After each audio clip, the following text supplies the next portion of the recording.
Dicen que un padre nunca deja de preocuparse por sus hijos, sin importar la edad que tengan.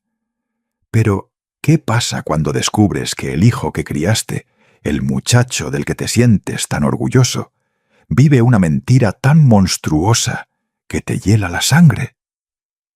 Tengo 71 años, y hace unos meses vi algo en el sótano de mi hijo que cambió todo lo que creía saber sobre él.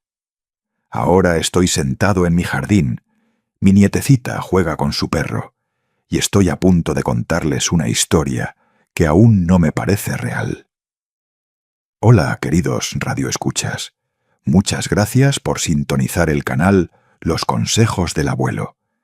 No olviden suscribirse al canal, dale me gusta al video y dime en los comentarios desde qué estado de la República nos escuchan. Se los agradezco mucho. Esta es mi historia y todavía tiemblo al contarla. Mi nombre es Aurelio Mendoza. Para entender cómo llegué aquí, a esta pesadilla, necesito llevarlos al principio, hace 6 meses, cuando mi mundo comenzó a desmoronarse. Vivía en una pequeña casa de 2 recámaras en Xochimilco, Ciudad de México. La misma casa donde había criado a mi hijo Esteban 40 años atrás. La misma casa donde cada rincón guardaba un recuerdo de mi difunta esposa, Esperanza Ana. Esperanza Ana y yo tuvimos 48 años juntos. 48 años de café matutino en la mesa de la cocina, de discusiones sobre a quién le tocaba sacar la basura, de tardes silenciosas leyendo lado a lado en el sofá. Cuando pasas tanto de tu vida con alguien, se convierte en parte de tu ADN. No solo la pierdes cuando muere, pierdes un pedazo de ti mismo. El cáncer se la llevó muy rápido, demasiado rápido. En enero se había quejado de una tos que no se le quitaba. Para marzo estábamos sentados en el consultorio de un oncólogo, escuchando las palabras: etapa 4. Son meses, no años. Murió un martes lluvioso de abril, sosteniendo mi mano, diciéndome que me amaba por última vez. Sostuve su mano incluso después de que se enfrió, incapaz de aceptar que la mujer que había sido mi mundo entero simplemente se había ido. Después del funeral, después de que dejaron de llegar los guisados de los vecinos, después de que las tarjetas de pésame se acumularon en el mostrador de la cocina, me quedé solo en esa casa, con nada más que silencio y recuerdos. Me despertaba por las noches buscándola, olvidando por esos primeros segundos que ya no estaba. El olvido era una misericordia, el recordar era agonía. Traté de mantener algún tipo de rutina. Había trabajado como enfermero psiquiátrico en el Hospital General durante 35 años antes de jubilarme. El trabajo había sido duro, a menudo desgarrador, pero me daba propósito.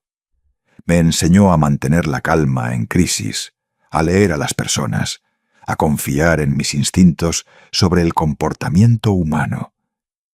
Esas habilidades me habían servido bien a lo largo de mi vida, pero ahora, jubilado, con Esperanza Ana ya no conmigo, no tenía nada que me sostuviera.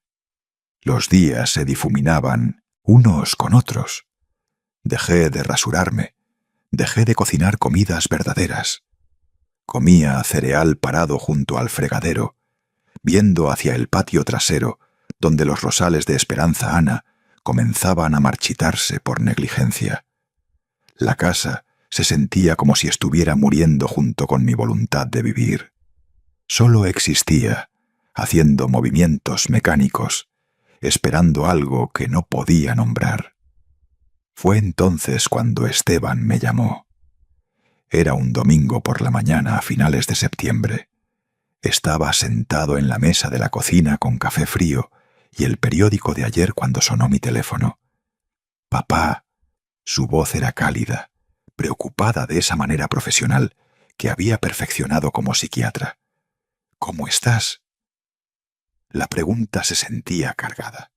Ambos sabíamos cómo estaba. Terrible. «¿Me las arreglo?», mentí. Hubo una pausa. Luego dijo las palabras que cambiarían todo. Papá, he estado hablando con Paloma. Creemos que deberías venir a vivir con nosotros. No deberías estar solo en esa casa. No es saludable. Tenemos mucho espacio. Y honestamente, nos vendría muy bien tu ayuda con Esperanza. Ya sabes lo locos que son nuestros horarios. Esperanza, mi nietecita de 8 años, con los ojos verdes de Esperanza Ana y cabello rizado y rojizo. La idea de estar cerca de ella, de tener propósito de nuevo, de escapar del silencio lleno de fantasmas de mi casa, era como oxígeno para un hombre que se ahoga. No dudé ni un segundo. ¿Cuándo puedo mudarme? Esteban se rió, aliviado. ¿Qué tal este fin de semana? Vendré por ti el sábado en la mañana. Haremos un día de eso. Va a estar bien, papá. Ya verás. Va a ser muy bueno para todos nosotros. Pasé la semana empacando mi vida en cajas. Ropa, libros, algunas fotografías. La mayoría de las cosas de Esperanza Ana las dejé intactas. No podía soportar ordenarlas todavía. Me dije que regresaría y me haría cargo más tarde, aunque parte de mí sabía que solo estaba posponiendo el dolor inevitable. La casa había sido nuestro santuario. Ahora se sentía como una tumba. El sábado por la mañana llegó frío y gris, típico octubre en Ciudad de México. Esteban llegó en su Mercedes Sub negro exactamente a las 9:00. Siempre ha sido puntual mi hijo. Incluso de niño tenía este sentido rígido del orden y el tiempo. Solía pensar que le serviría bien en la vida. Ahora no estoy tan seguro. Me ayudó a cargar mis cajas en la parte trasera del SUV. Se veía bien mi Esteban, alto como yo, pero con las facciones delicadas de Esperanza Ana. A los 42 años estaba en su mejor momento. Psiquiatra exitoso, con consulta privada en la zona rosa. Esposa hermosa, hija hermosa, casa hermosa en Polanco. El sueño mexicano ahí mismo, en un Mercedes Sub. Manejamos hacia el norte, saliendo del centro, haciendo plática casual sobre el tráfico y el clima.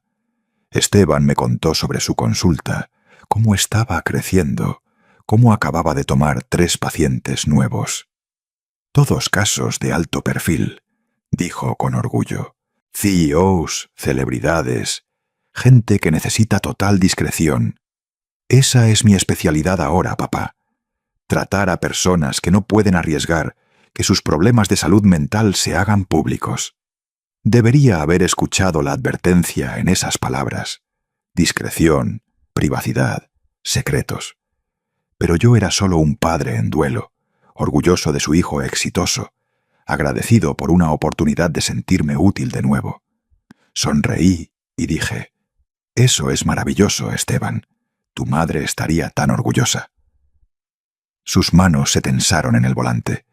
«Sí», dijo en voz baja, «lo estaría». Manejamos en silencio por un rato después de eso. La casa apareció de repente, alzándose del paisaje suburbano como algo de una película de ciencia ficción. Arquitectura ultramoderna, todos ángulos agudos y ventanas masivas de vidrio. Se veía caro y frío, como un museo o una instalación médica. «Esta es», dijo Esteban, metiéndose en la entrada circular. «Hogar, dulce hogar». La miré fijamente, tratando de encontrar algo cálido o acogedor en ella. Todo era preciso, calculado, estéril. Incluso el paisajismo parecía diseñado por una computadora. Líneas perfectamente rectas de setos. Ni una hoja fuera de lugar, sin personalidad, sin alma. La puerta principal se abrió y apareció Paloma.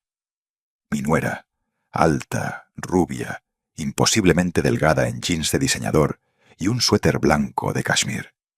Parecía haber salido de un catálogo de vida suburbana adinerada. «Aurelio», dijo, caminando hacia nosotros, en botas de tacón alto. Su sonrisa era practicada, profesional. «Qué maravilloso tenerte con nosotros».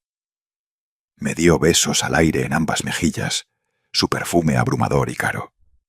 «¿Dónde está Esperanza?», pregunté, viendo más allá de ella hacia la casa. «Arriba terminando su tarea», dijo Paloma, revisando su reloj. Tiene clases de piano a las 11:00, luego una cita de juegos a las 12:00. Horario muy ocupado hoy. Miró a Esteban. ¿Puedes mostrarle a tu papá su cuarto? Tengo una videoconferencia en 10 minutos. Por supuesto, dijo Esteban. Vamos, papá, te daré el gran recorrido. El interior de la casa coincidía con el exterior. Frío, moderno, minimalista. Paredes blancas, pisos de madera pálida, muebles que parecían instalaciones de arte más que lugares para sentarse realmente. Todo estaba perfectamente arreglado, perfectamente limpio. No parecía que una familia viviera aquí. Parecía una sala de exhibición. Esteban me llevó por la masiva área de concepto abierto, pasando por la cocina del chef con sus mostradores de mármol y electrodomésticos de grado profesional, por un pasillo hacia una habitación pequeña cerca de la parte trasera de la casa. «Esta eres tú», dijo abriendo la puerta. No es enorme, pero tiene su propio baño y una vista bonita del patio trasero. La habitación estaba bien, básica: una cama, una cómoda, una mesita de noche, una ventana con vista al césped meticulosamente mantenido. Se sentía como un cuarto de huéspedes en 1900, un hotel, temporal, impersonal. «Esto está perfecto», mentí. «Gracias, hijo». Puso su mano en mi hombro. «Me da mucho gusto que estés aquí, papá. En serio, va a ser bueno para todos nosotros». Había algo en su voz, una tensión que no podía identificar. Pero antes de que pudiera preguntar, la voz de Esperanza resonó desde algún lugar de la casa. «Abuelo, abuelo, ¿dónde estás?» Vino corriendo por el pasillo, un torbellino de cabello rizado y rojizo y energía sin límites. Se estrelló contra mí con un abrazo que casi me tira. «Te extrañé tanto», dijo contra mi pecho. «¿En serio vas a vivir aquí ahora?» «En serio y de verdad». Abracé de vuelta, sintiendo que la emoción se me subía a la garganta. «En serio y de verdad», prometí. Y de repente, a pesar de la casa fría y la atmósfera extraña, sentí que quizás esto estaría bien.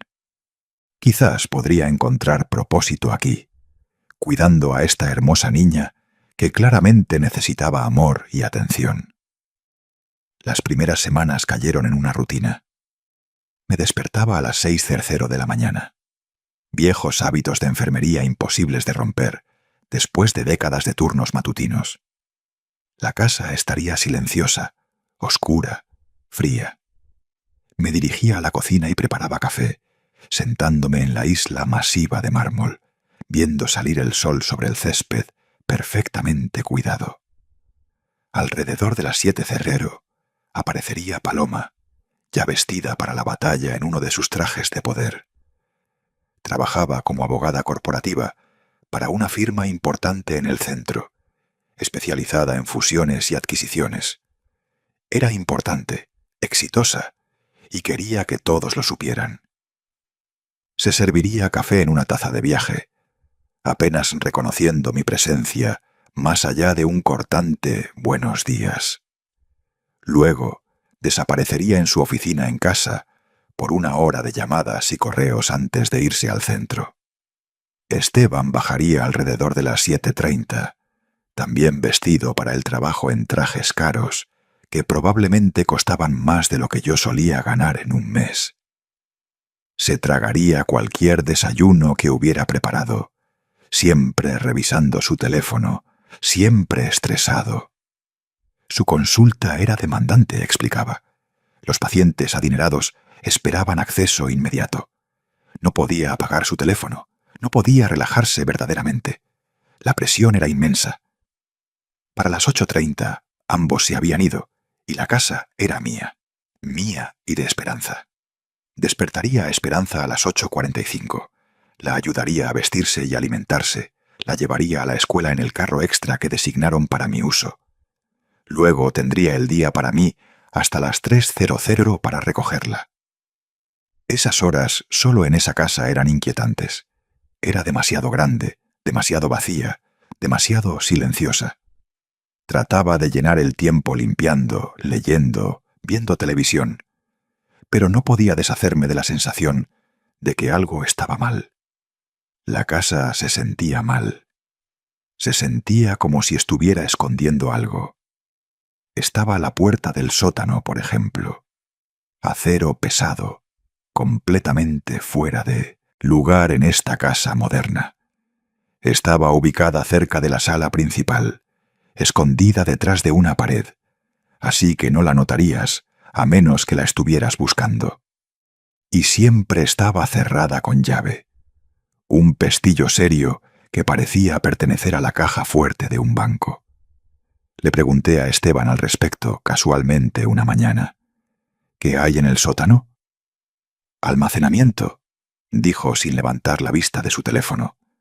Muebles viejos, decoraciones navideñas, algunos archivos de Paloma, nada interesante. Su voz era demasiado casual, demasiado ensayada. ¿Por qué preguntas? Solo curiosidad, dije. Parece una cerradura bastante seria para almacenamiento. Paloma es particular sobre la organización, dijo. No le gusta que la gente desordene su sistema. Ella tiene la única llave. Era una explicación razonable, pero algo sobre eso se sentía mal. ¿Por qué el almacenamiento necesitaría tanta seguridad? ¿Y por qué parecía incómodo discutiéndolo?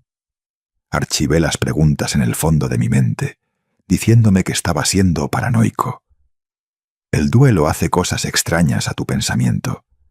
Quizás estaba buscando problemas donde no existían, pero luego estaban las noches. Todas las noches, sin excepción, los escuchaba. La rutina nunca variaba. Medianoche, exactamente. Estaría acostado en la cama, usualmente aún despierto, viendo al techo. Entonces lo escuchaba. La puerta de la recámara de arriba abriéndose. 2 pares de pasos bajando las escaleras. Moviéndose por la casa, con silencio practicado. Se detenían en la puerta del sótano. Escuchaba el clic metálico de la cerradura girando, el crujido de bisagras pesadas abriéndose, luego nada. Silencio. Solo el zumbido tenue de lo que sonaba como ventilación o aire acondicionado viniendo de abajo. Exactamente a las 3:00 de la mañana, la puerta se abriría de nuevo. Emergerían, subirían las escaleras, regresarían a su habitación. A veces me asomaba por mi puerta, captando vislumbres de ellos en el pasillo. Siempre se veían agotados, drenados. La cara de Paloma estaría pálida, demacrada. Esteban se movería como un hombre en trance. Las primeras noches traté de ignorarlo. Quizás tenían insomnio. Quizás estaban trabajando en algún proyecto. Pero todas las noches por 3 horas, a la misma hora exacta. No tenía sentido. Traté de preguntar de nuevo. Esteban, ¿está todo bien? Tú y Paloma parecen agotados. ¿Qué están haciendo despiertos por las noches? Me miró con sorpresa. ¿Nos escuchas? Lo siento, papá. Tratamos de estar callados. Paloma ha estado renovando el sótano, convirtiéndolo en un gimnasio casero. Le gusta trabajar por las noches cuando tiene energía del estrés del trabajo. Es su manera de descomprimir. ¿Un gimnasio casero a medianoche por 3 horas todas las noches? Era absurdo. Pero, ¿qué podía decir? ¿Que no le creía? ¿Que pensaba que mentía?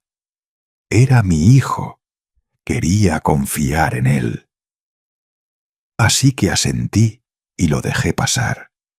Aunque cada instinto que desarrollé en 35 años de enfermería psiquiátrica gritaba que algo estaba muy, muy mal. Esperanza se convirtió en mi ancla en esa casa extraña. Cada tarde a las 3:00 esperaba en la fila de recogida de su escuela, viéndola emerger con su mochila rebotando en sus hombros. Me vería el carro y su cara se iluminaría. Esas pocas horas entre la escuela y la llegada de sus padres a casa eran el único momento en que la casa se sentía viva. Hacíamos tarea en la mesa de la cocina, sus pequeñas piernas colgando de la silla mientras practicaba las tablas de multiplicar. La ayudaba con la lectura, maravillándome de lo inteligente que era, lo curiosa. Me recordaba tanto a Esperanza Ana a esa edad, esa misma chispa de inteligencia, esa misma alegría de aprender cosas nuevas. Luego hacíamos galletas o preparábamos botanas elaboradas. Jugábamos juegos de mesa o coloreábamos dibujos. Me contaría sobre su día, sobre sus amigos, sobre el drama de la vida de tercer grado. Y yo escuchaba, realmente escuchaba, de una manera que sospechaba que sus padres nunca lo hacían. Pero incluso con Esperanza, noté cosas que me preocupaban. Era demasiado callada, demasiado bien portada. Los niños deberían ser desordenados, caóticos, llenos de energía espontánea. Esperanza se movía por la casa como si tuviera miedo de molestar algo. Nunca dejaba juguetes tirados, nunca hacía desastres. Se disculpaba por las cosas más pequeñas, como derramar unas gotas de agua o reírse muy fuerte. Una tarde, mientras horneábamos galletas de chispas de chocolate, me hizo una pregunta que me rompió el corazón. «Abuelo, ¿crees que mami y papi me quieren?» Paré de revolver, viendo hacia su carita seria. «Por supuesto que sí, corazón. ¿Por qué preguntas eso?» Se encogió de hombros, sin encontrar mis ojos. «Siempre están ocupados. Nunca juegan conmigo. Mami se enoja cuando hago ruido. Papi siempre está en su teléfono. A veces pienso que desearían que no estuviera aquí». Me arrodillé a su nivel, tomando sus pequeñas manos en las mías. «Escúchame, Esperanza. Tus papás te aman mucho. Solo están muy ocupados con el trabajo. Eso no significa que no se preocupen por ti. Los adultos a veces olvidan mostrar el amor de la manera correcta, pero te prometo que eres amada». Me abrazó entonces y sentí su pequeño cuerpo temblando. «Te amo, abuelo. Me da mucho gusto que estés aquí». «A mí también me da mucho gusto, bebé», susurré. «A mí también me da muchísimo gusto». Esa conversación me atormentó por días. ¿Qué tipo de hogar había creado Esteban aquí? ¿Qué tipo de padres eran él y Paloma? Había criado a Esteban para ser amable, compasivo, cariñoso. ¿Dónde se había ido esa persona? Las cenas en esa casa eran asuntos incómodos. Paloma usualmente se quedaba en la oficina hasta tarde, no llegando a casa hasta las 8 o 9. Esteban llegaba alrededor de las 7, desapareciendo inmediatamente en su oficina para llamadas y papeleo. Yo alimentaba a Esperanza, le daba un baño, le leía cuentos antes de dormir. Para cuando sus padres realmente pasaban tiempo con ella, ya estaba medio dormida. Las pocas cenas familiares que sí tuvimos fueron tensas y frías. Paloma se sentaría a la cabecera de la mesa, revisando su teléfono constantemente. Esteban haría conversación incómoda sobre el día de Esperanza, claramente incómodo, con la banalidad de discutir tarea y política del recreo.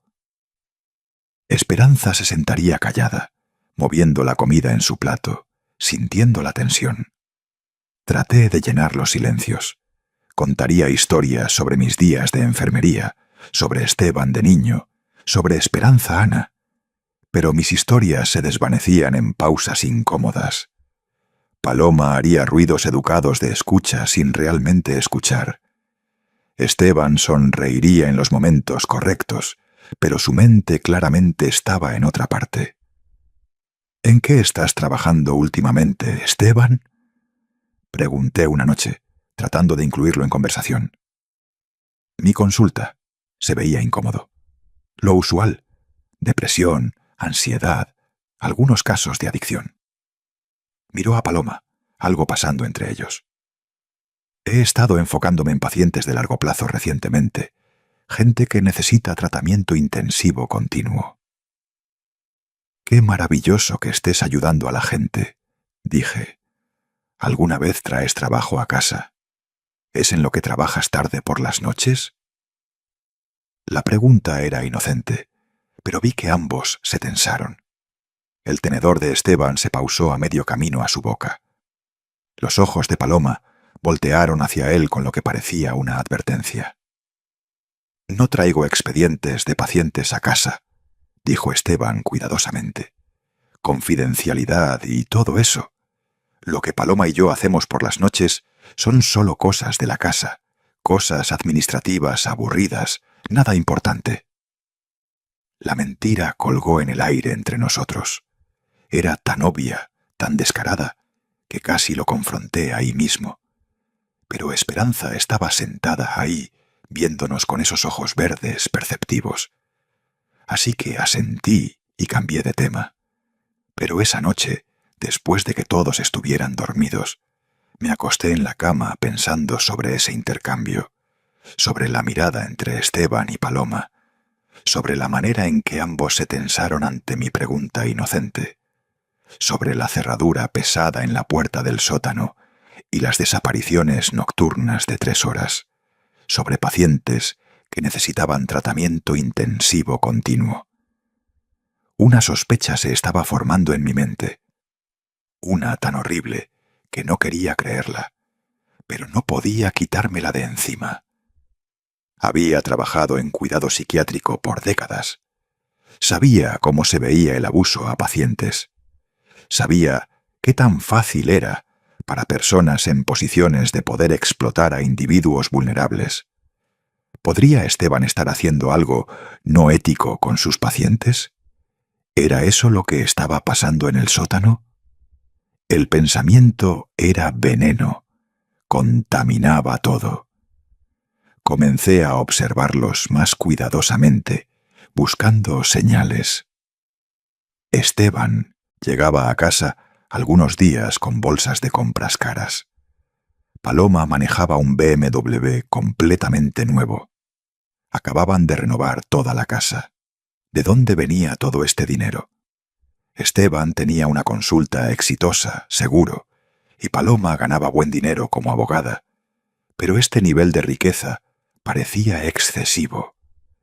Comencé a poner atención a sus conversaciones, los fragmentos que escuchaba cuando no sabían que estaba oyendo. Una mañana estaba en mi cuarto con la puerta ligeramente abierta. Escuché a Paloma y Esteban en el pasillo hablando en voces bajas y urgentes. «El pago de los Herrera está retrasado otra vez», dijo Paloma.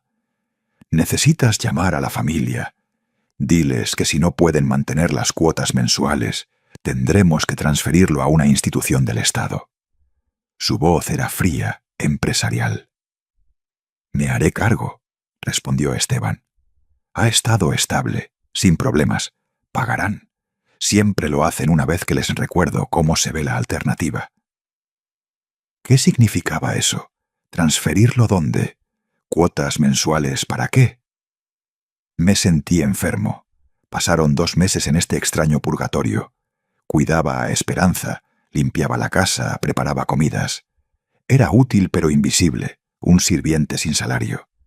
Y cada noche, como reloj, llegaba la medianoche y descendían a ese sótano por 3 horas. Comencé a tener pesadillas.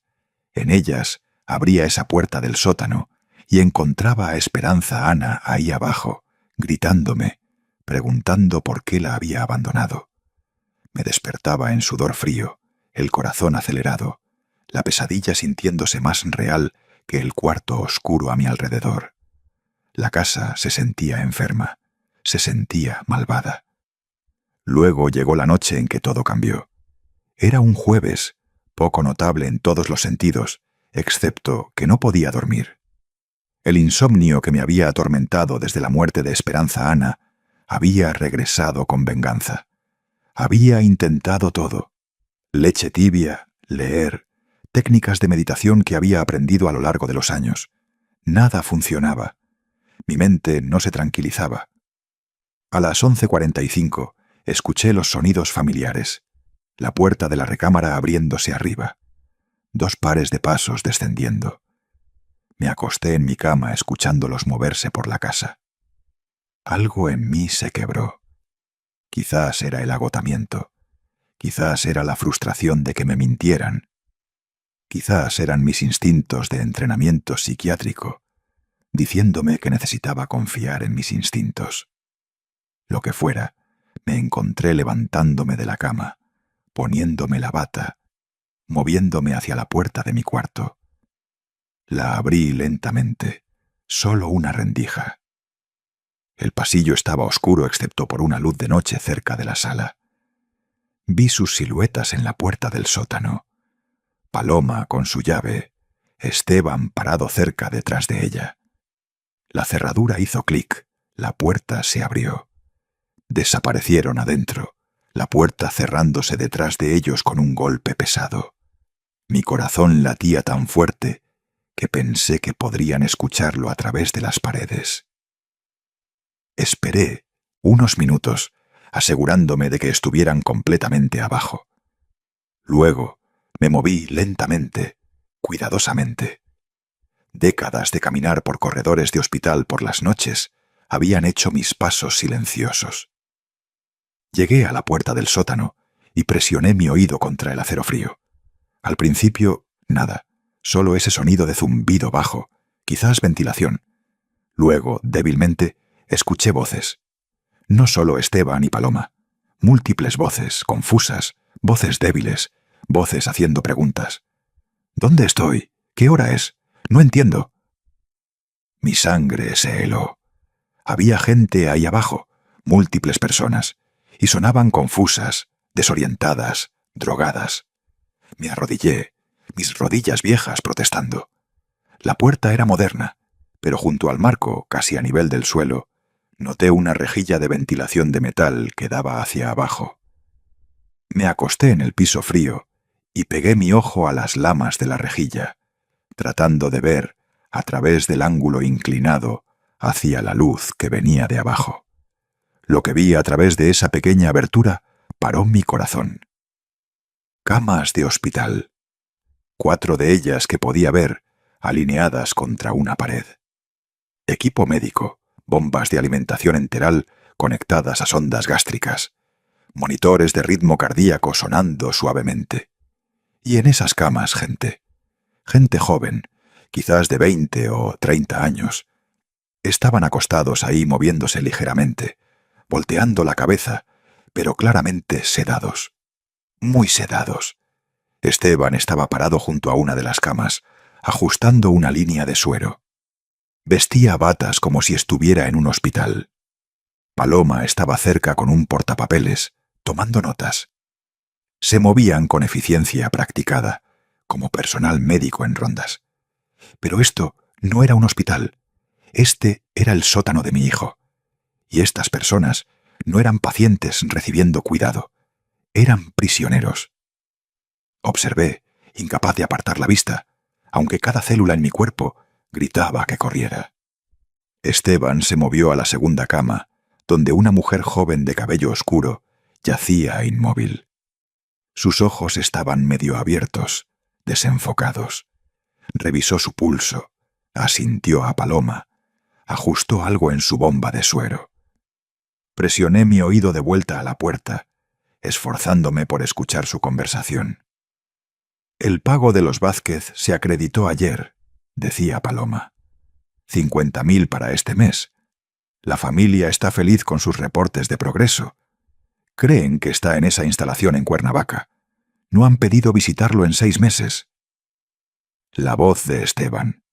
Bien, manténlo así. Diles que está progresando, pero aún necesita aislamiento. Mientras más tiempo los mantengamos creyendo eso, mejor. ¿Qué hay de la muchacha Morales?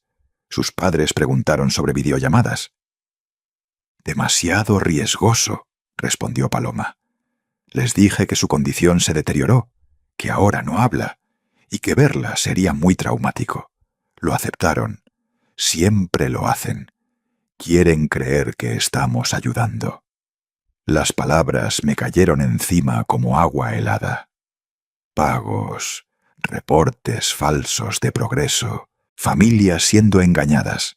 Esto no era cuidado a pacientes, Esto era fraude, secuestro. Esto era monstruoso.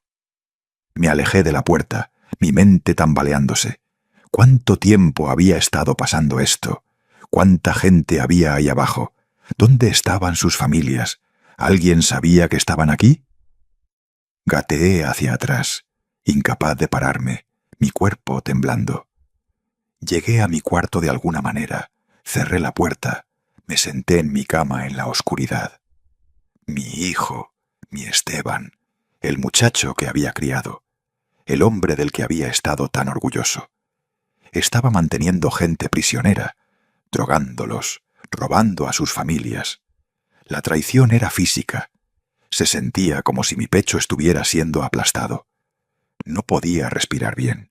No podía pensar claramente. Esto no podía ser real. Tenía que ser una pesadilla, pero sabía que no lo era. Había trabajado en cuidado psiquiátrico demasiado tiempo. Sabía lo que había visto, sabía lo que significaba. Las preguntas se cascadearon por mi mente. ¿Cómo había empezado esto? ¿Cuándo? ¿Realmente estas personas estaban mentalmente enfermas?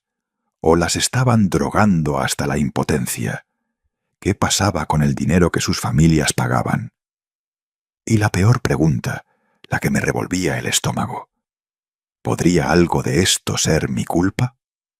¿Había fallado de alguna manera como padre, creado un monstruo sin darme cuenta? Pensé en el Esteban que había criado. El niñito que lloró cuando se le murió su pez dorado.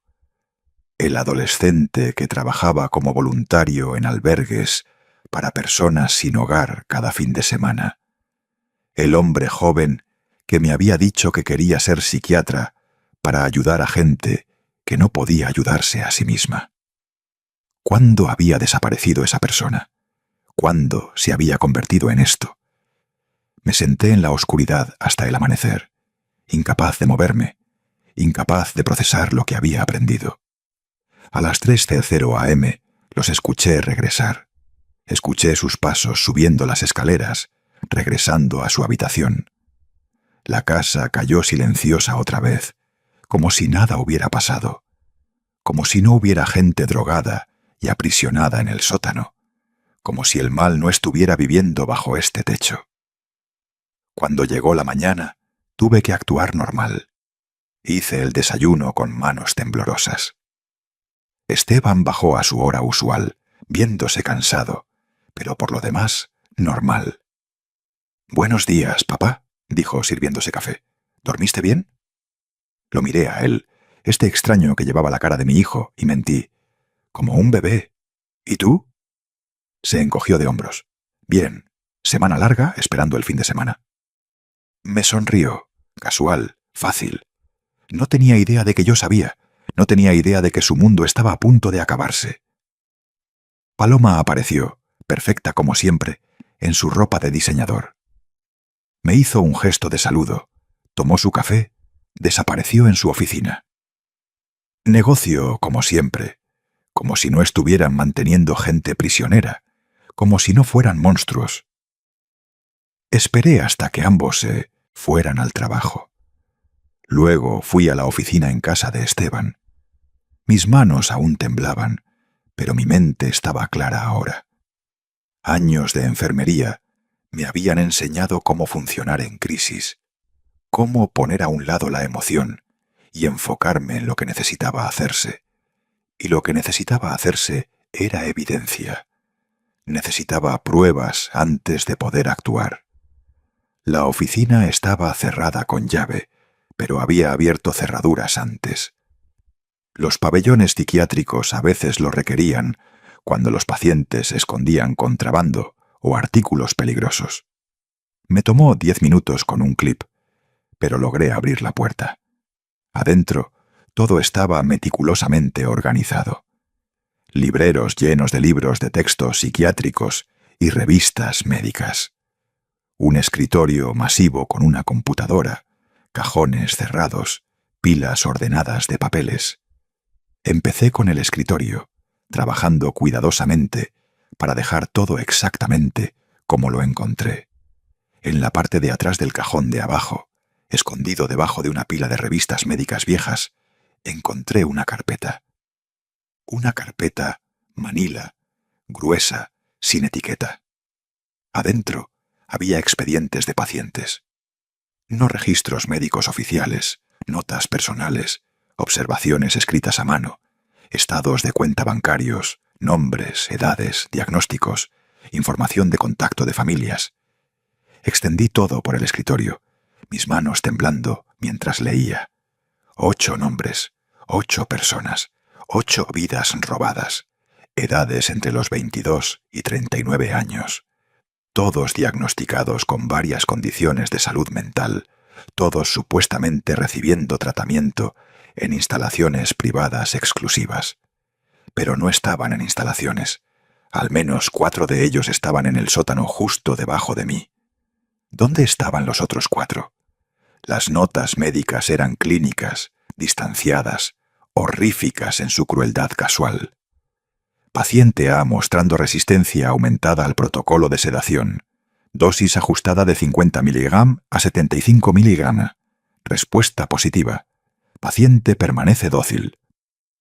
Familia del paciente B solicitó videollamada. Se les informó que la condición del paciente había deteriorado significativamente. Se recomendó aislamiento continuo. Familia aceptó explicación sin más preguntas. Siguió y siguió. Documentación fría de abuso sistemático. Cada entrada más condenatoria que la anterior. Esteban había estado haciendo esto por años. El expediente más antiguo databa de 5 años atrás. 5 años de encarcelamiento. 5 años de vidas robadas. Los estados de cuenta mostraban pagos de familias. 50.000 pesos por mes por paciente, a veces más. El dinero fluía a través de empresas fantasma, con nombres vagos como Soluciones de Bienestar S.A. de C.B. y Asociados de Cuidado Terapéutico S.C. Las huellas digitales de Paloma estaban por toda la estructura financiera. Había establecido todo el sistema para lavar los pagos, hacerlos irrastreables. Hice las matemáticas en mi cabeza. 8 pacientes a 50.000 pesos por mes. Eso era 400.000 pesos mensuales, casi 5 millones de pesos por año durante 5 años. La escala era asombrosa. Esto no era solo tratamiento no ético. Esto era crimen organizado. Esto era esclavitud. Saqué mi teléfono, el smartphone viejo que había conservado, a pesar de que Esteban me compró un modelo más nuevo. Fotografié todo, cada página de notas, cada estado de cuenta, cada pieza de evidencia. Mis manos temblaron tanto que tuve que tomar múltiples fotos de algunas páginas para que salieran claras. Cuando terminé, regresé todo cuidadosamente exactamente como lo había encontrado. Cerré el cajón, cerré la oficina con llave y regresé a mi cuarto. Me senté en mi cama y revisé las fotos, asegurándome de que fueran legibles. Lo eran. Cada detalle horrible estaba documentado en mi teléfono. ¿Ahora qué? No podía llamar a la policía todavía. No mientras Esperanza estuviera aquí. No mientras estuviera solo en esta casa con estos monstruos. Necesitaba sacar a Esperanza primero. Necesitaba asegurarme de que estuviera a salvo antes de que todo explotara. Miré el reloj. 2:15 p.m. En 45 minutos recogería a Esperanza de la escuela. Y esta noche nos íbamos. Resolvería el resto después. Pero primero tenía que salvar a mi nieta. Esa tarde hice los movimientos de normalidad. Recogí a Esperanza de la escuela, escuchando su parloteo sobre su día. Llegamos a casa, hicimos tarea, preparamos botanas. No tenía idea de que algo estuviera mal. No tenía idea de que su mundo estaba a punto de hacerse pedazos. A la hora de la cena, Esteban mandó mensaje que llegaría tarde. Una emergencia con un paciente. Paloma mandó un mensaje similar, trabajando hasta tarde en un trato. Coman sin nosotros. Era perfecto. No tendría que fingir normalidad durante la cena. No tendría que sentarme frente a ellos y ocultar mi disgusto y horror. Le hice a Esperanza su cena favorita: espagueti con mantequilla y queso parmesano. Comimos juntos en la mesa de la cocina, solo nosotros dos. Me contó sobre un libro que estaba leyendo sobre una niña que encontró un jardín secreto. Escuché y sonreí, y traté de no pensar en el sótano secreto debajo de nosotros, en los prisioneros mantenidos ahí. Después de cenar, le di su baño a Esperanza y la ayudé a ponerse la pijama. Luego, en vez de acostarla, me senté junto a ella. Esperanza, corazón, tengo que decirte algo. Mi voz estaba calmada, controlada. Vamos a ir de aventura esta noche, solo tú y yo. Sus ojos se iluminaron. ¿Una aventura? ¿A dónde? Es sorpresa, dije, pero necesitamos ser muy callados, ¿ok? Como agentes secretos. No podemos dejar que nadie sepa que nos vamos. ¿Puedes hacer eso? ¿Eres lo suficientemente valiente? Asintió seriamente, sintiendo que esto era importante. Soy muy valiente, abuelo. La más valiente. Esa es mi niña, dije abrazándola. Ahora vamos a empacar una maleta. Solo tus cosas favoritas. Juguetes, ropa, libros, lo que no puedas dejar. Empacamos su mochila juntos. Su conejo de peluche que había tenido desde bebé. Sus libros favoritos. Cambio de ropa. Su cepillo de dientes. Antes de salir, acomodé unas almohadas bajo las sábanas de su cama para que pareciera que estaba durmiendo, por si sus padres se asomaban. Se movía con propósito solemne, entendiendo de alguna manera que esto no era realmente un juego, que algo serio estaba pasando. Ya había empacado mi propia maleta más temprano, escondida en mi cuarto. Solo lo esencial: ropa, artículos de aseo, mi medicamento, mi cartera con el efectivo que tenía y mi teléfono con toda la evidencia. A las 10:30 p.m., con Esperanza vestida en ropa cómoda, nos escabullimos de su cuarto. La casa estaba oscura y silenciosa. Esteban y Paloma no habían llegado a casa todavía. Tiempo perfecto. Nos movimos por la casa como fantasmas, bajando las escaleras, a través de la sala, hacia la puerta principal. Mi corazón latía tan fuerte que pensé que nos podría delatar, pero lo logramos. Abrí la puerta principal, salimos a la fría noche de diciembre y la cerré suavemente detrás de nosotros. Había llamado un taxi más temprano desde mi cuarto. Les dije que esperaran al final de la calle. Caminamos por la oscuridad, la mano de Esperanza pequeña y temblando en la mía. «Abuelo, ¿a dónde vamos?», susurró. «¿Se van a enojar mami y papi?» «Vamos a algún lugar seguro, bebé», dije. «Y no se van a enojar. Esto es lo correcto». No entendía, pero confiaba en mí. Esa confianza lo era todo. El taxi estaba esperando. Le di al conductor una dirección. Un pequeño hotel de paso a unos 50 kilómetros de distancia. Algún lugar lo suficientemente lejos que sería difícil de encontrar rápidamente. El conductor no hizo preguntas, solo se alejó del bordillo. Miré esa casa desaparecer en el espejo retrovisor, esa hermosa prisión moderna, y no sentí nada más que alivio. En el motel pagué en efectivo. Usé un nombre falso. El recepcionista estaba cansado. No le importó. Solo me entregó una llave. El cuarto era pequeño, básico, pero limpio. 2 camas, un baño, una televisión. Se sentía más seguro que esa mansión jamás se sintió. Acosté a Esperanza, besándole la frente. «Trata de dormir, corazón. Todo va a estar bien, te lo prometo». Se quedó dormida en minutos, agotada por el estrés y la confusión.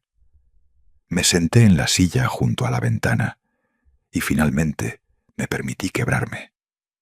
Lloré por primera vez desde el funeral de Esperanza Ana. Lloré por el hijo que había perdido. Lloré por la gente inocente atrapada en ese sótano. Lloré por Esperanza quien estaba a punto de perder a sus padres. Lloré por mí mismo, por la falla que sentía como padre, por no ver más temprano en qué se había convertido Esteban. Pero no me podía permitir desmoronarme. No todavía. Había demasiado por hacer. Saqué mi teléfono y me desplacé por mis contactos hasta que encontré el nombre que buscaba. Marcos Chen. Marcos y yo habíamos trabajado juntos en el Hospital General hacía 30 años. En ese entonces era un residente joven, ansioso e idealista. Lo había mentorizado, le había enseñado cómo realmente escuchar a los pacientes, cómo ver más allá de los síntomas al ser humano por debajo. Nos habíamos mantenido en contacto a lo largo de los años, viendo progresar nuestras carreras. Ahora, Marcos era administrador de hospital, supervisando una red de instalaciones psiquiátricas a través de Ciudad de México y el Estado de México. Si alguien me podía ayudar, era él. Miré el reloj, 11:47 p.m. Muy tarde para llamar, pero esto no podía esperar. Marqué su número, mi corazón latiendo fuerte. Sonó 4 veces antes de que una voz adormilada contestara.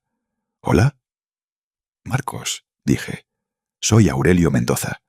Siento llamar tan tarde, pero necesito tu ayuda y necesito que confíes en mí cuando te digo que lo que estoy a punto de decir va a sonar demente. Hubo una pausa. Escuché ruido, como si se estuviera sentando en la cama. Aurelio, ¿estás bien? ¿Qué pasa? Tomé una respiración profunda. Marcos, mi hijo Esteban está manteniendo pacientes psiquiátricos prisioneros en su sótano. Los está drogando, manteniéndolos sedados, mientras les dice a sus familias que están en instalaciones de tratamiento. Ha estado haciendo esto por años, robando cientos de miles de pesos. Tengo pruebas, fotografías de sus expedientes, estados de cuenta bancarios, todo. Pero necesito tu ayuda. Necesito que me creas. Silencio. Un silencio largo y terrible. Luego, ¿dónde estás ahora? Le di la dirección del motel. Tengo a mi nieta conmigo. No podía dejarla en esa casa. Marcos, trabajé en cuidado psiquiátrico por 35 años. Sé cómo suena esto. Sé que soy un viudo en duelo que podría parecer inestable. Pero te estoy diciendo la verdad. Los vi. Vi a los pacientes en el sótano. Tengo la evidencia. ¿Aurelio? Dijo Marcos, y su voz había cambiado. Ya no estaba adormilada. Era aguda, enfocada, profesional. Te creo. Quédate donde estás. No vayas a ningún lado. No llames a nadie más. Voy a hacer algunas llamadas. Dame 2 horas. El alivio que me inundó era abrumador. Me creía. No estaba solo en esto. Gracias, susurré. Gracias, Marcos. Te llamo de vuelta, dijo. 2 horas. Mantente a salvo. Y la línea se cortó. Esas 2 horas fueron las más largas de mi vida. Me senté en esa silla junto a la ventana, viendo el estacionamiento, saltando con cada sonido. ¿Y si Esteban y Paloma habían llegado a casa? ¿Y si habían descubierto que nos habíamos ido? ¿Y si nos estaban buscando ahora mismo? Revisé a Esperanza cada pocos minutos. Estaba durmiendo pacíficamente, su conejo de peluche apretado contra su pecho. Se veía tan pequeña, tan vulnerable. ¿Qué le iba a pasar después de esto? ¿La llevarían a hogares de acogida? ¿Terminaría con los padres de Paloma, quienes apenas conocía? ¿Podría pelear por custodia a mi edad? A la 1:52 a.m. sonó mi teléfono. Lo tomé antes del segundo timbrazo. ¿Marcos? Aurelio, hice llamadas. Llamadas muy discretas a gente en quien confío. Tengo contactos en la Junta Médica Estatal y en las fuerzas del orden. Se están tomando esto muy en serio. Lo que describes, si es verdad, es uno de los peores casos de abuso a pacientes y fraude que alguien haya escuchado en años. Es verdad, dije. Te juro, Marcos, los vi. La voz de Marcos era sombría. Están armando un equipo ahora. Personal médico, policía, trabajadores sociales, contadores forenses. Están consiguiendo órdenes. Van a allanar esa casa al amanecer.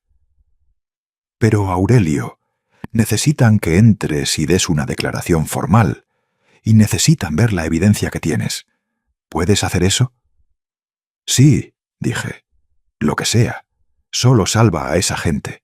Por favor, Marcos. Han estado ahí abajo por años. Años de sus vidas robados. Te mandaré una dirección por mensaje, dijo Marcos. Es una estación de policía en Tlalnepantla. ¿Puedes llegar ahí? Puedo tomar un taxi, dije. ¿Qué hay de Esperanza? No la puedo dejar sola. Tráela, dijo Marcos. Tendrán un abogado de víctimas ahí. Alguien que pueda sentarse con ella mientras das tu declaración. Aurelio, sé que esto es difícil. Sé que Esteban es tu hijo, pero estás haciendo lo correcto. Lo sé, susurré, pero saber no hace que duela menos. Desperté a Esperanza suavemente. Estaba confundida, desorientada. Abuelo, ¿qué está pasando? Aún está oscuro. Lo sé, corazón, dije, ayudándola a ponerse los zapatos. Pero necesitamos ir a algún lugar. Hay unas personas con las que tengo que hablar. Puedes dormir más cuando lleguemos allá. Te lo prometo. El taxi llegó en 15 minutos. El conductor, uno diferente esta vez, se veía curioso sobre un hombre viejo y una niña viajando a las 2:00 de la mañana, pero no hizo preguntas. Le di la dirección que Marcos me había mandado por mensaje.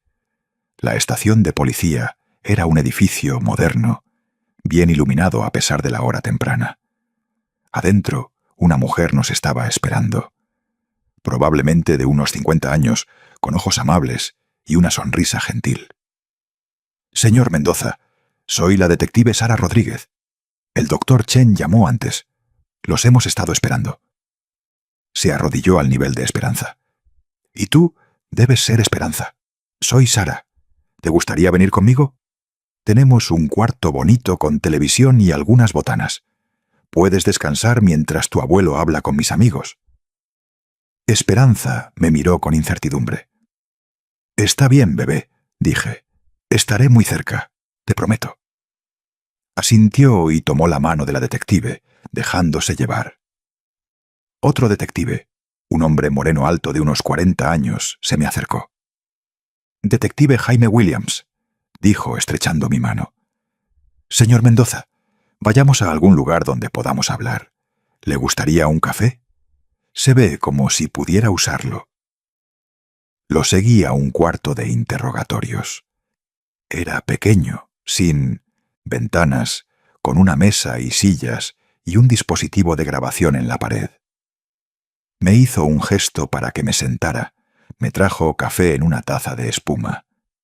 Era café terrible, pero lo tomé de cualquier forma. Mis manos temblaban. Señor Mendoza, dijo el detective Williams, sentándose frente a mí. Sé que esto es difícil, pero necesito que me cuente todo desde el principio. Tómese su tiempo. Estamos grabando esto, pero es para su protección tanto como la nuestra. Todo lo que diga aquí es confidencial. Así que le conté todo.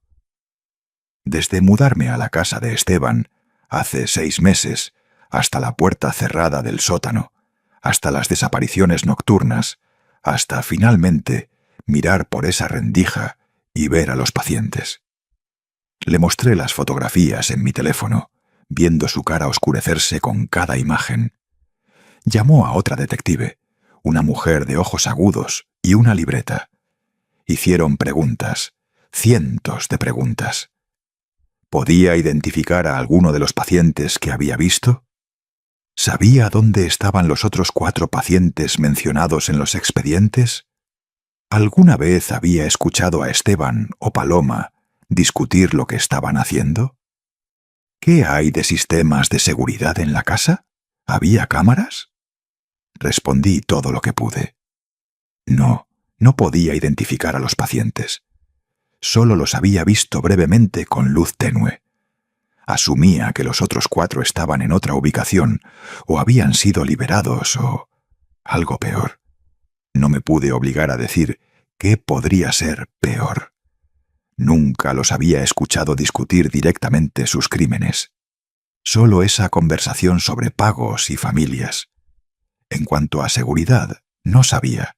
Nunca había visto cámaras, pero eso no significaba que no estuvieran ahí.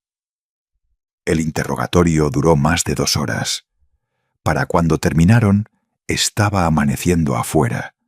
Estaba exhausto, drenado, funcionando con nada más que adrenalina y café terrible.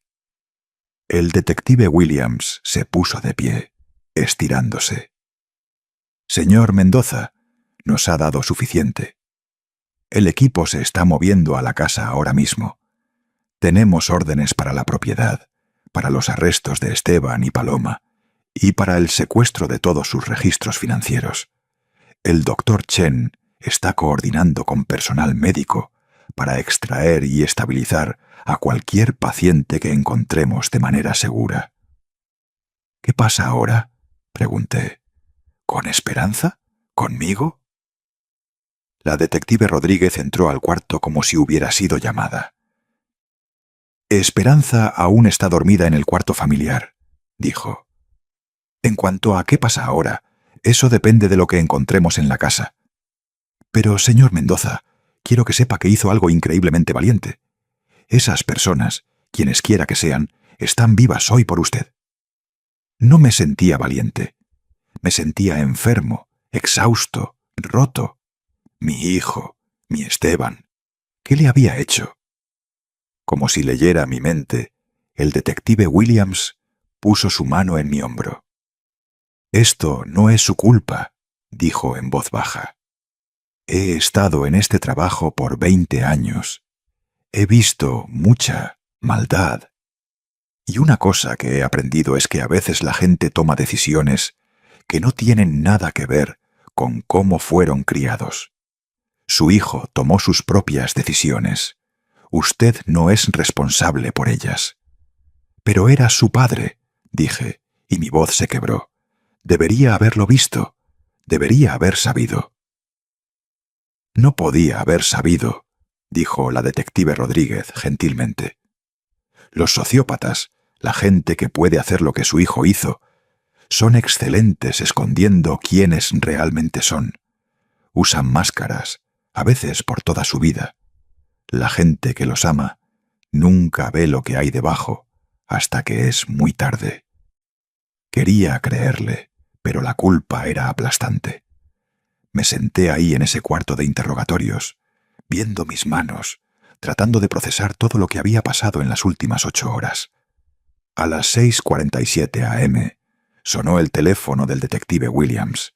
Contestó, escuchó, su cara seria. Cuando colgó, me miró. «Están dentro de la casa. Encontraron el sótano. Señor Mendoza, necesito prepararlo. Encontraron 5 pacientes, no 4. Todos vivos, todos fuertemente sedados. Los están transportando a hospitales del área ahora, para evaluación y tratamiento». 5. Había 5 personas en ese sótano, y yo solo había visto 4. ¿Cómo me había perdido a uno? El horror me lavó de nuevo. «¿Y Esteban?», pregunté. «¿Paloma?». «Ambos arrestados en la escena sin incidentes», dijo. «Los están procesando ahora. Serán acusados más tarde hoy». Asentí, incapaz de hablar. Estaba hecho. La pesadilla había terminado, pero otra pesadilla apenas comenzaba. La pesadilla de la realidad, de las consecuencias, de una familia destrozada. «¿Puedo ver a Esperanza?», pregunté. «Por favor, necesito ver a mi nieta». Me llevaron al cuarto familiar. Esperanza estaba despierta ahora, sentada en un sofá con un libro de colorear y crayones. Levantó la vista cuando entré y su cara se desmoronó. «¡Abuelo!», gritó corriendo hacia mí. «Quiero ir a casa. ¿Cuándo van a venir mami y papi?». La sostuve, sintiendo sus lágrimas empapar mi camisa. No sabía cómo responder. ¿Cómo le dices a una niña de 8 años que sus padres son monstruos, que no puede ir a casa porque su casa estaba construida sobre mentiras y crueldad? La detective Rodríguez se sentó con nosotros. Esperanza, dijo gentilmente, tu mami y papi tienen que irse por un tiempo. Tomaron algunas decisiones muy malas y tienen que enfrentar las consecuencias de esas decisiones. Pero estás a salvo. Tu abuelo está aquí y vamos a asegurarnos de que estés cuidada. ¿A dónde van?, preguntó Esperanza. ¿Los puedo ver? No ahora mismo, corazón, dije. Tal vez algún día, pero no ahora. Lloró por mucho tiempo. La sostuve y la dejé llorar, acariciando su cabello, susurrando que todo estaría bien, aunque no sabía si sería verdad. Las noticias se difundieron para media mañana. Prominente psiquiatra de Ciudad de México, arrestado en escándalo de abuso a pacientes. Los titulares estaban en todas partes. Mi teléfono, que había puesto en silencio después de hablar con Marcos, estaba inundado de mensajes. Reporteros querían comentarios, gente que no había hablado conmigo en años contactándome. Ignoré todo. Marcos llamó alrededor del mediodía. Aurelio, estoy en el hospital donde trajeron a los pacientes. Pensé que querrías saber sus condiciones. Sí quería. Dime todo. Tomó una respiración profunda. Están todos vivos, lo cual es notable dadas las circunstancias. Están severamente deshidratados y desnutridos. Atrofia muscular por falta de movimiento. Han estado mantenidos con un cóctel de sedantes, probablemente benzodiazepinas y antipsicóticos en dosis lo suficientemente altas para mantenerlos dóciles, pero no completamente comatosos. Va a tomar semanas, tal vez meses, para que sus cuerpos se recuperen. En cuanto a sus estados mentales, no sabremos hasta que las drogas salgan de sus sistemas. ¿Sabemos quiénes son? Sus familias deben estar frenéticas. Hemos identificado a los 5, dijo Marcos. Estamos contactando a sus familias ahora. Aurelio, esta gente ha estado ahí abajo por diferentes cantidades de tiempo. La más larga ha estado 5 años. Es Brian, el primero. Tenía 22 cuando tu hijo se lo llevó. Mi estómago se revolvió. Dios mío, 3 años y medio de su vida robados. Tenía 26 años. Era de 23 cuando su hijo se la llevó. ¿Qué hay de los otros 3 pacientes mencionados en los expedientes? Estamos investigando, dijo Marcos. Encontramos evidencia de que puede haber habido otros. Algunos pueden haber sido liberados cuando sus familias dejaron de pagar. Algunos, y su voz se volvió muy baja, podríamos encontrar en peores circunstancias. La Fiscalía General está involucrada ahora. Esto se ha convertido en un caso federal. La escala era abrumadora. Esto no era solo un crimen, era maldad sistemática, organizada. Y mi hijo, el muchacho que había criado, lo había orquestado todo. ¿Qué les pasa ahora? ¿A los pacientes? ¿Recuerdan algo? Algunos están empezando a despertar, dijo Marcos. Están confundidos, desorientados, traumatizados. No saben dónde han estado. No recuerdan la mayoría de los últimos años. La sedación los mantuvo en un estado crepuscular, conscientes lo suficiente para comer y realizar funciones básicas, pero no conscientes lo suficiente para resistir o recordar claramente. Es una misericordia en algunas formas, pero el daño psicológico va a ser inmenso. Cerré los ojos, luchando contra las lágrimas. Esto es mi culpa, dije. Yo lo crié. Debo haber hecho algo mal. Aurelio, no, dijo Marcos firmemente. Te he conocido por 30 años. Eres una de las personas más éticas y compasivas que he conocido. Me enseñaste a ver a los pacientes como personas, no como diagnósticos. Lo que hizo que Esteban hiciera esto no vino de ti. Algunas personas están rotas de maneras que no podemos arreglar o entender. Tú salvaste a Esta gente, Aurelio, recuerda eso. Los salvaste. Pero no me sentía como un héroe. Me sentía como un fracaso. Un padre que había perdido todas las señales de que su hijo era un monstruo. Los días que siguieron fueron un desenfoque de abogados, trabajadores sociales, servicios de protección infantil y atención mediática. Obtuve custodia temporal de emergencia de Esperanza, mientras las cortes trabajaban en arreglos a largo plazo. Los padres de Paloma la querían, pero estaban en sus 80s y en mala salud.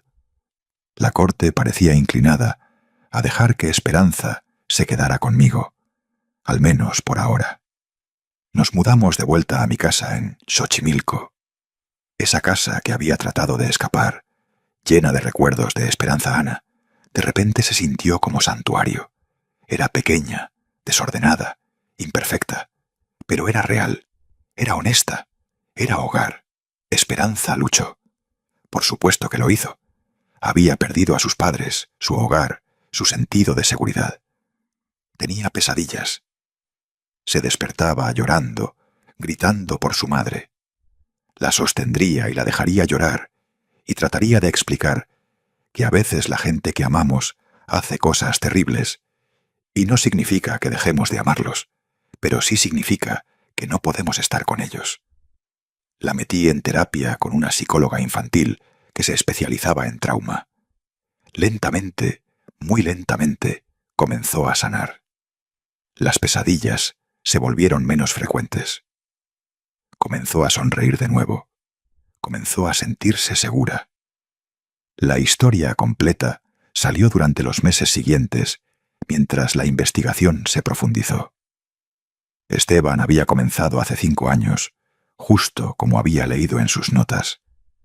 Su primera víctima había sido un hombre de 22 años llamado Brian Vázquez, diagnosticado con depresión severa después de un intento de suicidio. Los padres adinerados de Brian habían estado desesperados por ayuda, dispuestos a pagar lo que fuera para que su hijo mejorara. Esteban se había presentado como su salvador. Tenía acceso a un programa de tratamiento residencial exclusivo, les dijo. Terapia intensiva, medicamentos de vanguardia, privacidad total. Costaría 50.000 pesos al mes, pero Brian recibiría la mejor atención que el dinero podía comprar. Los padres desesperados habían accedido inmediatamente. En vez de tratamiento, Esteban había llevado a Brian a su sótano. Lo había mantenido sedado, almacenado como un mueble, mientras mandaba a los padres actualizaciones periódicas sobre el progreso de Brian. Los padres habían visitado una vez temprano. Esteban había drogado a Brian aún más fuertemente para la visita, diciéndoles a los padres que su hijo estaba en un estado terapéutico medicado y no podía comunicarse coherentemente. Los padres, confiando en el prestigioso psiquiatra, le habían creído. Había sido tan fácil, tan rentable, tan seguro, que Esteban lo había hecho una y otra vez. Cada vez refinando sus métodos, cada vez volviéndose más audaz. Paloma se había unido a la operación voluntariamente, usando su experiencia legal y financiera para crear las empresas fantasma que lavaban el dinero. Había sido una socia completa en la empresa, no una cómplice coaccionada, como había reclamado inicialmente. Habían estado robando aproximadamente 400.000 pesos al mes. Durante 5 años habían acumulado casi 25 millones de pesos escondidos en cuentas en el extranjero e inversiones. La casa, los carros, el estilo de vida lujoso. Todo había sido construido sobre el sufrimiento de gente vulnerable y la angustia de sus familias. La comunidad psiquiátrica fue sacudida por el escándalo. ¿Cómo había mantenido Esteban su licencia mientras hacía esto? ¿Cómo nadie había sospechado? Pero la respuesta era simple. Había sido cuidadoso. Había mantenido su práctica legítima, separada de su empresa criminal. Había mantenido relaciones profesionales, publicado artículos, asistido a conferencias. Había usado su máscara perfectamente. Los 5 pacientes encontrados en el sótano estaban todos en recuperación a largo plazo. La mujer joven que había estado ahí por 3 años y medio, Jessica Morales, tenía el camino más difícil. Sus músculos se habían atrofiado tan severamente que necesitaba meses de terapia física solo para caminar de nuevo. Su memoria de esos años estaba fracturada, como un sueño. Recordaba oscuridad, confusión, voces, pero los detalles se habían perdido en la niebla de la sedación. Sus padres estaban destruidos por la culpa. Habían creído los reportes de Esteban, de que la condición de Jessica se había deteriorado, que no hablaba y no respondía. Habían dejado de visitarla porque Esteban los había convencido de que sería traumático para ella. Habían abandonado a su hija a una pesadilla mientras pagaban por el privilegio. La culpa los estaba comiendo vivos.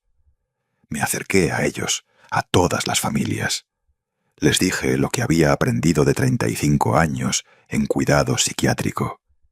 Que gente como Esteban son maestros manipuladores, que explotan la confianza y desesperación de otros, que nada de esto era culpa de las familias. Algunos me creyeron, otros no. Todos estaban rotos de maneras que podrían nunca sanar completamente. Los otros 3 pacientes mencionados en los expedientes de Esteban fueron eventualmente localizados. Uno había sido liberado hace 2 años, cuando su familia ya no podía costear los pagos. Había regresado a casa sin memoria de dónde había estado, convencido de que había estado en una instalación de tratamiento en Cuernavaca. Nunca lo cuestionó. Uno había muerto, y Esteban le había dicho a la familia que fue un evento cardíaco súbito. La familia, devastada, aceptó las cenizas que Esteban les envió, creyendo la mentira de que el protocolo sanitario exigía cremación inmediata. El tercero fue encontrado en otra ubicación, una bodega que Esteban había rentado. Había sido movido ahí cuando el sótano se llenó demasiado. Había estado ahí por 8 meses, solo en la oscuridad, cuando la policía lo encontró. Los juicios fueron brutales. Esteban trató de alegar capacidad disminuida, que había estado teniendo una crisis psicológica, que había estado tratando de ayudar a la gente, y las cosas se habían salido de control. Sus abogados lo pintaron como un doctor dedicado que había cometido errores terribles. Pero la evidencia era abrumadora. Las notas detalladas, los registros financieros, el cálculo frío de todo. Esto no era una crisis. Esto era maldad sistemática, premeditada, llevada a cabo durante años. Paloma traicionó a Esteban, testificando en su contra a cambio de una sentencia reducida. Alegó que él la había coaccionado, amenazado, que había tenido miedo de negarse. Pero sus propias notas, sus propios correos, contaban una historia diferente. Había sido una participante entusiasta, frecuentemente sugiriendo maneras de extraer más dinero de las familias, minimizar riesgo, maximizar ganancias. Al final, Esteban fue condenado por 17 cargos, incluyendo secuestro, fraude, asalto, practicar medicina sin supervisión apropiada y operar una instalación médica sin licencia. El juez lo sentenció a una pena acumulada de 45 años en prisión federal, asegurando que pasará el resto de su vida tras las rejas. Paloma recibió 30 años. Ambos morirían en prisión. Asistí cada día del juicio de Esteban. Necesitaba verlo. Necesitaba enfrentar en qué se había convertido. Me miró a veces a través del tribunal. No podía leer su expresión. Pesar, vergüenza, desafío. Tal vez nada en absoluto. Tal vez no había nada dentro de él más que vacío. En el día de la sentencia, pidió hablar. El juez se lo permitió. Esteban se puso de pie, enfrentando al tribunal lleno de las familias de sus víctimas, y dijo: «Quiero disculparme. Perdí mi camino. Me dije que estaba ayudando a la gente, que estaba proporcionando un servicio. Pero ahora sé que me estaba mintiendo. Destruí vidas. Traicioné la confianza puesta en mí como médico. Traicioné a mi padre, quien me enseñó a cuidar a otros. No tengo excusas. Merezco cualquier castigo que esta corte decida». Sus palabras eran bonitas, practicadas, vacías. No sentí nada al escucharlas. Ni perdón, ni cierre. Solo una tristeza terrible y punzante por el hijo que había amado, que nunca había existido realmente. Después de la sentencia, la madre de Jessica Morales se me acercó en el pasillo fuera del tribunal. Era una mujer pequeña, delgada y gastada por el dolor. «Señor Mendoza», dijo, «solo quería agradecerle. Si no hubiera mirado por esa puerta, si no hubiera tenido el valor de actuar, mi hija aún estaría en ese sótano». Tomó mi mano. «Usted la salvó. Los salvó a todos». «No salvé a nadie», dije. «Debería haberlo visto antes. Debería haber actuado antes». Negó con la cabeza. «Lo vio cuando pudo e hizo lo correcto, aunque le costó todo. Eso requiere valor. Más valor del que la mayoría de la gente tiene». Apretó mi mano. «Jessica quiere conocerlo algún día, cuando esté lista para agradecerle ella misma». «Me gustaría eso», dije, aunque no estaba seguro de que fuera verdad. ¿Cómo enfrentas a la persona cuyo sufrimiento podrías haber prevenido si hubieras sido más observador, más sospechoso, más dispuesto a creer que tu propio hijo era capaz de maldad? Eso fue hace 2 meses. Esperanza y yo estamos construyendo una nueva vida ahora. Nos hemos quedado en mi casa en Xochimilco. Hemos pintado las paredes de colores brillantes, llenado los cuartos con su arte y su risa. Conseguimos un perro, un cachorro Golden Retriever, que ella nombró Esperanza. El nombre se sintió apropiado. Esperanza está en terapia 2 veces por semana. Lo está haciendo mejor. Aún pregunta sobre sus padres a veces. Soy honesto con ella de maneras apropiadas para su edad. Le digo que su papá y mami tomaron decisiones muy malas, que lastimaron a gente, y que están en prisión por eso. Le digo que nada de esto es su culpa, que es amada, y está segura, y siempre tendrá un hogar conmigo. Pregunta si puede visitarlos algún día. Le digo que tal vez cuando sea mayor, cuando esté lista para procesarlo todo. La verdad es que no sé si alguna vez la dejaré verlos. No sé si exponerla a ellos ayudaría o lastimaría. Es una pregunta con la que lucho constantemente. En cuanto a mí, también estoy en terapia, trabajando a través de la culpa, la traición, el dolor. Mi terapeuta sigue diciéndome que hice todo bien, que salvé vidas, que soy un héroe. Pero no me siento como un héroe. Me siento como un padre que falló en ver al monstruo en que se había convertido su hijo. Me siento como un cómplice que vivió en esa casa por meses, comiendo comidas preparadas en una cocina arriba de una prisión, mientras gente inocente sufría abajo. Pero estoy aprendiendo a vivir con eso, a aceptar que algunas preguntas no tienen respuestas, que algo de culpa no puede ser resuelta, solo manejada, que la vida continúa incluso después de traiciones impensables. Esperanza ayuda.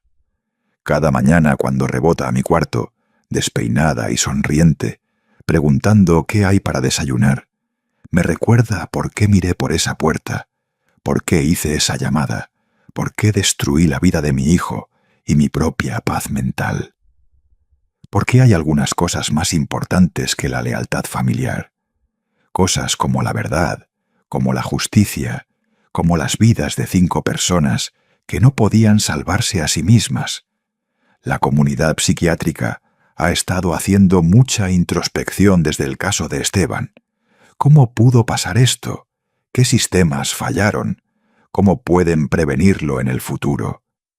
Ha habido llamadas para supervisión más estricta de prácticas psiquiátricas privadas, mejor verificación de dónde están siendo tratados los pacientes realmente, requisitos más frecuentes de contacto familiar.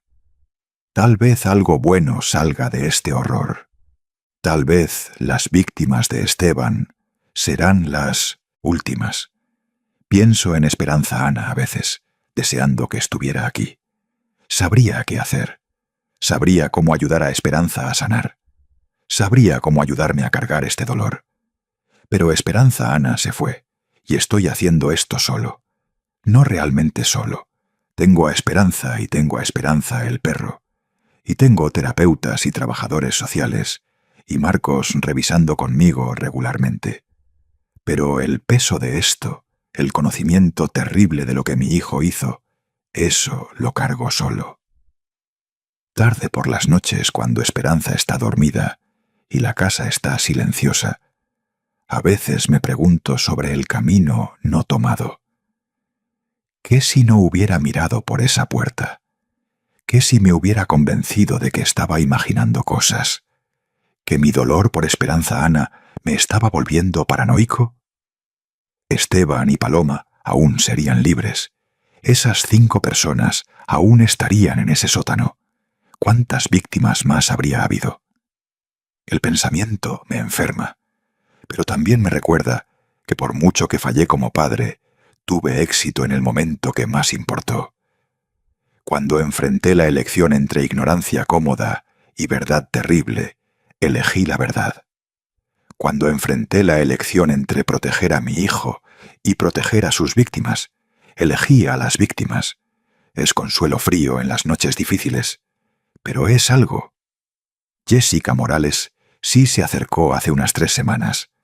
Mandó una carta a mi casa, entregada a través de su terapeuta. Había estado armando valor para contactarme por meses. La carta era corta, escrita a mano en letra cuidadosa, que sugería cuánto esfuerzo le tomó escribirla. «Querido señor Mendoza», decía, «quería agradecerle por salvar mi vida. No recuerdo mucho de esos años en el sótano. Es como un sueño largo y oscuro. Pero recuerdo el día que llegó la policía. Recuerdo ser levantada de esa cama y traída a la luz. Mi vida no es fácil ahora. Tengo una recuperación larga por delante, pero estoy viva y soy libre. Y eso es gracias a usted. Usted perdió a su hijo, perdió a su familia. Hizo eso para salvar a extraños que nunca había conocido. No sé si yo podría haber sido tan valiente. Gracias, gracias por vernos. Gracias por no apartar la mirada. Con gratitud, Jessica Morales. Lloré cuando leí esa carta. Lloré de una manera que no había llorado desde esa primera noche en el motel con Esperanza, porque tenía razón. Había perdido a mi hijo. Había perdido a mi familia. Y el costo de hacer lo correcto había sido casi todo lo que tenía. Pero esas 5 personas estaban vivas. Jessica Morales estaba viva, y tal vez, solo tal vez, eso era suficiente. Le escribí de vuelta. Le conté sobre Esperanza, sobre cómo estábamos construyendo una nueva vida. Le dije que no me sentía valiente, que sentía que había fallado por no ver antes, pero que me alegraba haber mirado por esa puerta sin importar cuánto costó. Le dije que esperaba que sanara, que reclamara la vida que le habían robado. Hemos estado correspondiendo desde entonces. Cartas, cortas cada semana o 2. Me cuenta sobre su terapia física, su terapia regular, su viaje lento de vuelta a sí misma. Yo le cuento sobre el progreso de Esperanza, sobre el perro, sobre la vida ordinaria. Ayuda de alguna manera esta conexión con alguien que entiende el peso de lo que pasó. El 9º cumpleaños de Esperanza es la próxima semana. Vamos a tener una pequeña fiesta aquí en la casa, Solo unos pocos amigos de la escuela. Nada elaborado. Quiere un pastel en forma de Golden Retriever como Esperanza. Quiere jugar juegos en el patio trasero. Placeres simples para una niña que ha pasado por demasiado.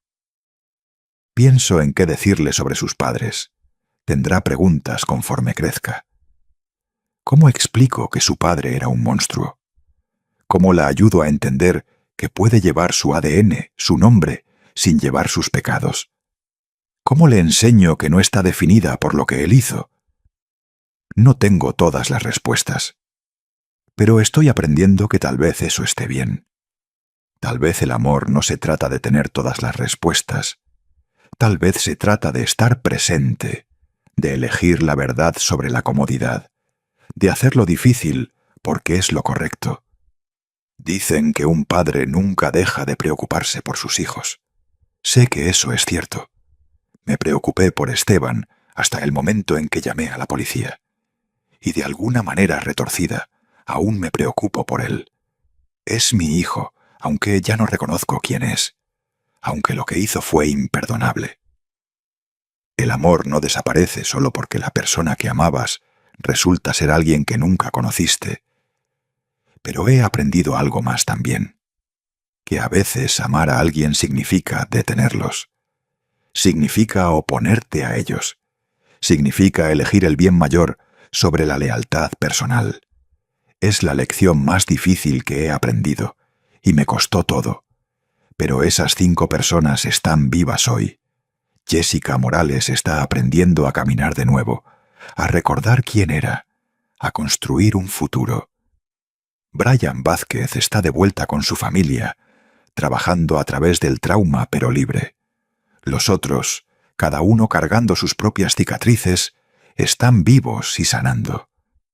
Y Esperanza tiene una oportunidad de una vida real, lejos del ambiente tóxico que sus padres crearon. Eso tiene que significar algo, tiene que ser suficiente.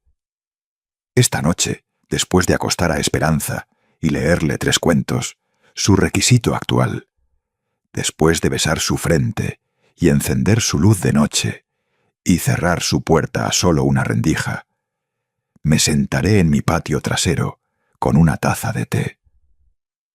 Miraré los rosales de Esperanza Ana, que he comenzado a cuidar de nuevo.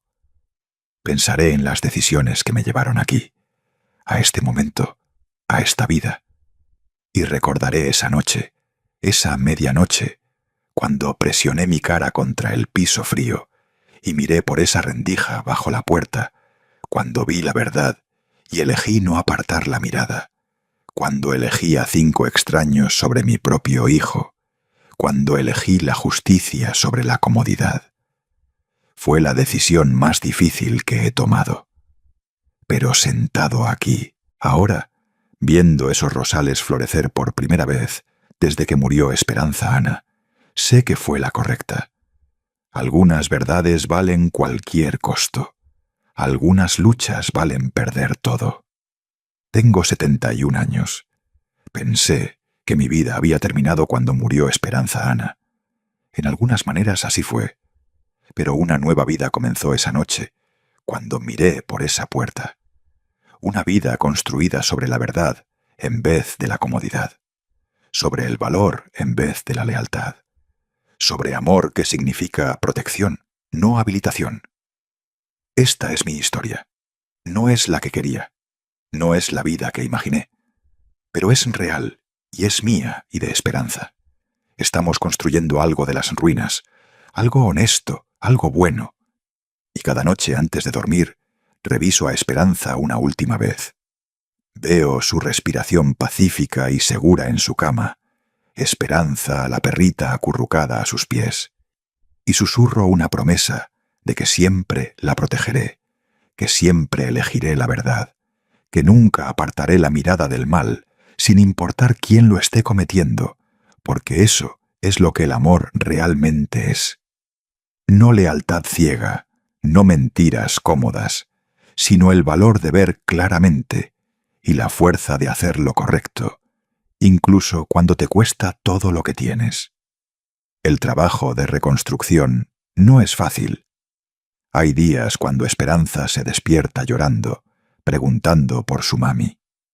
Hay días cuando me siento abrumado por la responsabilidad de criar a una niña a mi edad. Hay días cuando la culpa me golpea como una ola y me pregunto qué señales perdí, qué momentos críticos dejé pasar.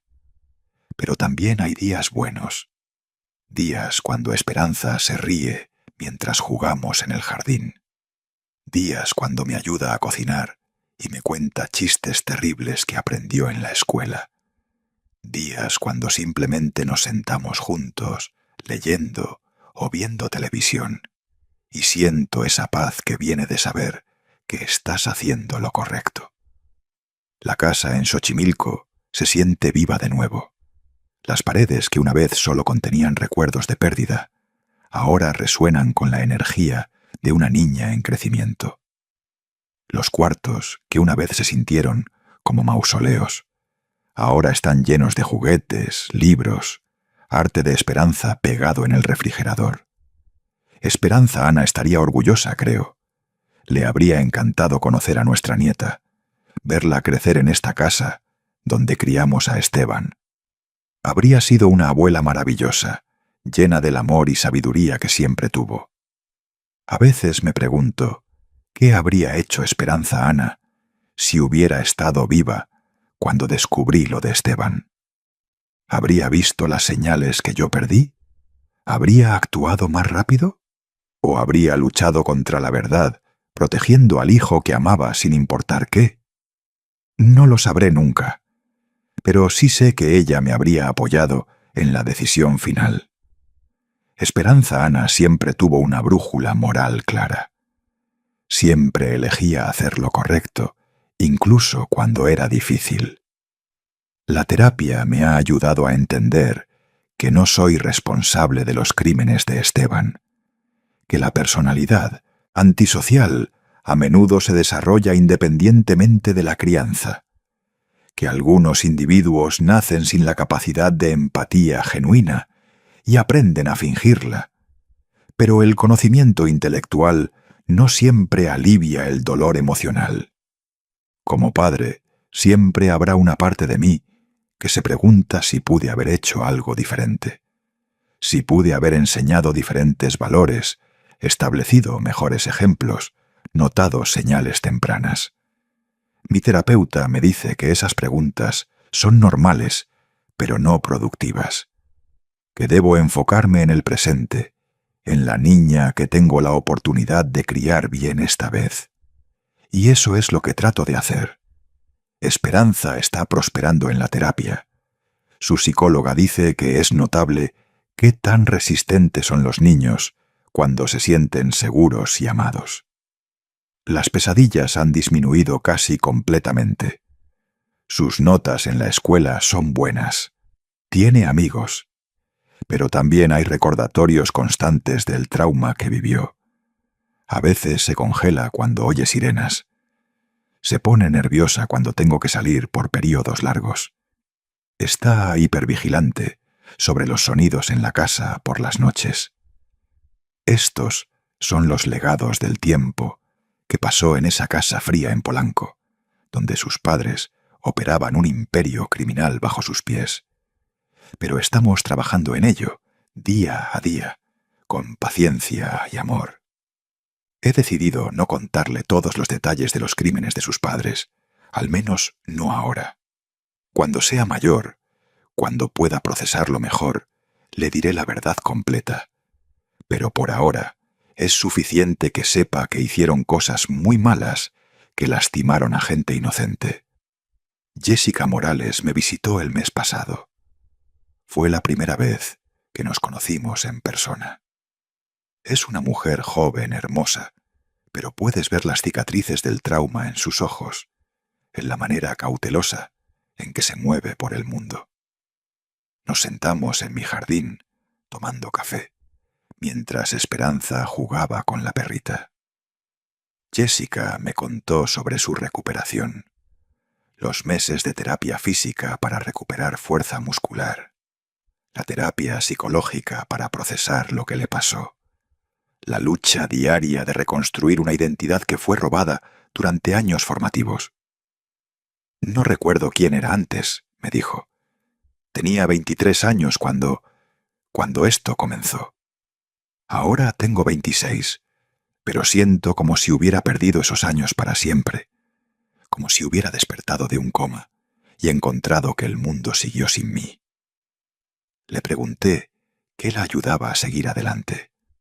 Saber que él ya no puede lastimar a nadie más, dijo, y saber que usted tuvo el valor de hacer lo que mi propia familia no pudo hacer. Ellos confiaron en él. Usted vio a través de él. No me sentí valiente. Le dije eso. El valor no es la ausencia de miedo, respondió. Es hacer lo correcto a pesar del miedo. Usted tenía todo que perder. Su hijo, su familia, su paz mental. Y aún así eligió proteger a extraños. Eso es extraordinario. Antes de irse, Jessica me dio algo. Una pequeña planta, un rosal joven. Para el jardín de 1900, su esposa, dijo, para que algo hermoso pueda crecer de todo este dolor. Planté el rosal esa tarde, junto a los de Esperanza Ana.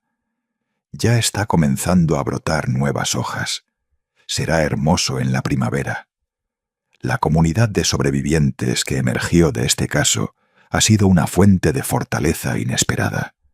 Las familias de las víctimas se han mantenido en contacto, apoyándose mutuamente a través del proceso de sanación. Han formado un grupo de apoyo que se reúne mensualmente. Me invitaron a unirme y al principio dudé. ¿Qué derecho tenía yo de estar ahí? Yo era el padre del perpetrador, no una víctima. Pero me aseguraron que era bienvenido, que mi perspectiva era valiosa. En esas reuniones he aprendido sobre perdón, no para Esteban, sino para mí mismo.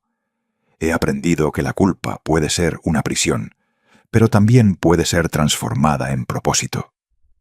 Mi culpa, por no ver antes, se ha convertido en determinación de ver claramente ahora. Hablo en esas reuniones sobre las señales de advertencia que perdí, sobre la importancia de confiar en los instintos, sobre el valor de elegir la verdad, sobre la lealtad familiar.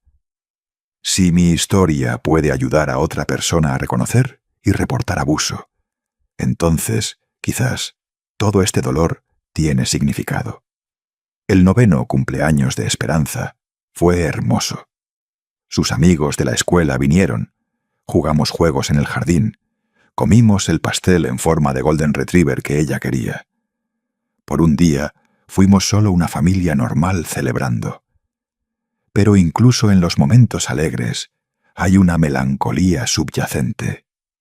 Esperanza nunca tendrá una relación normal con sus padres. Nunca tendrá esos recuerdos cálidos de la infancia que la mayoría de nosotros damos por sentado. Pero tendrá otras cosas. Tendrá la seguridad de saber que es amada incondicionalmente. Tendrá el conocimiento de que su abuelo eligió protegerla sobre todo lo demás. Tendrá una vida construida sobre verdad e integridad. Eso tendrá que ser suficiente. Gracias por escuchar mi historia, queridos radioescuchas. Sé que fue difícil de oír, aún es difícil de vivir. Pero si mi historia puede ayudar aunque sea a una persona a encontrar el valor de actuar cuando ve algo malo, entonces quizás todo este dolor tiene significado. Quizás toda esta pérdida lleva a algún lugar que vale la pena. Suscríbanse al canal Los Consejos del Abuelo. Compartan esta historia y recuerden, la verdad siempre vale el costo de verla. Siempre, sin importar qué. Y si algún día se encuentran frente a una puerta cerrada, escuchando voces que no deberían estar ahí, espero que tengan el valor de mirar. Espero que tengan la fuerza de actuar. Porque del otro lado de esa puerta podría estar alguien esperando que los salven. La verdad no siempre es cómoda. El amor no siempre es fácil. Hacer lo correcto a veces cuesta todo lo que tienes, pero vale la pena. Siempre vale la pena.